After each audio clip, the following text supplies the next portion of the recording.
سعودی عرب میں سفارت خانہ پاکستان میں عالمی عید ملن محفل مشاعرہ کا اہتمام کیا گیا، جس میں پاکستان کے نامور شعراء کرام نے اپنا کلام پیش کر کے سخنوروں سے خوب داد سمیٹی۔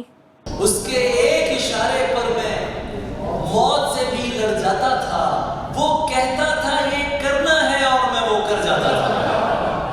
دارالحکومت ریاض میں ادبی تنظیم حلقہ فکر و فن اور صحافتی تنظیم پاک میڈیا فورم نے سفارت خانہ پاکستان کے تعاون سے عالمی عید ملن محفل مشاعرہ سجایا، جس کی صدارت نامور شاعر آفتاب علی ترابی نے کی، جبکہ پاکستان کے نامور شعراء کرام میں علی زریون، خالد معین، عرفان ستار، طیب رضا، ڈاکٹر حنا امبرین، طارق، خالدہ عثمہ، وقار نسیم، وامق اور دیگر شعراء کرام شریک ہوئے، جبکہ سفارتی افسران اور کمیونٹی کے مرد اور خواتین کی بڑی تعداد شعراء کرام کو سننے پہنچی۔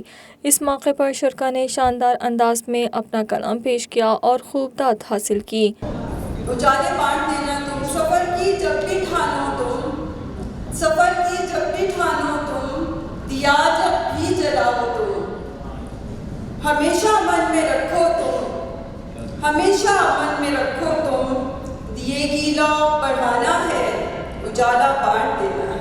بہت شکریہ۔ اس کے ایک اشارے پر میں موت سے بھی لڑ جاتا تھا، وہ کہتا تھا یہ کرنا ہے اور میں وہ کر جاتا تھا۔ آج اگر وہ مر بھی جائے تو بھی فرق نہیں پڑتا، جس کا جواب نہ آنے پر دل زخموں سے بھر جاتا تھا۔ غم بدلتا ہے، ڈر بدلتا ہے، چھاؤں کے رنگ بھی بدلتے ہیں،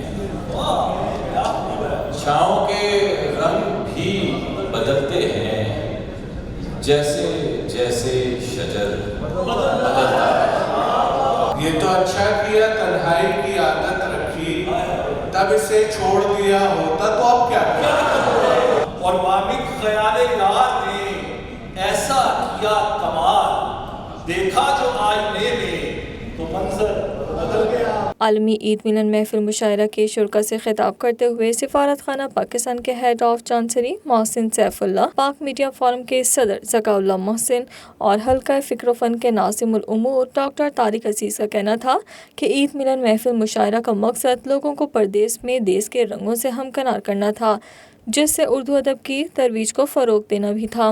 میرے تمام ساتھی جو یہاں پہ زیادہ تر جو پاکستان میں ہیں، ان کی غیر موجودگی میں ان کی نمائندگی بھی کر رہا ہوں اور ان کا شکر گزار بھی ہوں کہ ان کا تعاون جو ہے وہ ہمیشہ ہمارے ساتھ رہا ہے۔ تو میں نے ان سے اسپیشل ریکویسٹ کی کہ یہ جو حلقہ فکر و فن ہے اور ادب کا تعلق ہے، اس میں ہماری خواتین کا بہت کردار ہے پاکستان میں اردو زبان کے لیے۔ مقامی شعراء کرام میں قلب عباس، مسعود جمال، سائرہ ناز، کامران حسانی، ظفر اقبال اور دیگر نے بھی اپنا کلام پیش کر کے داد وصول کی۔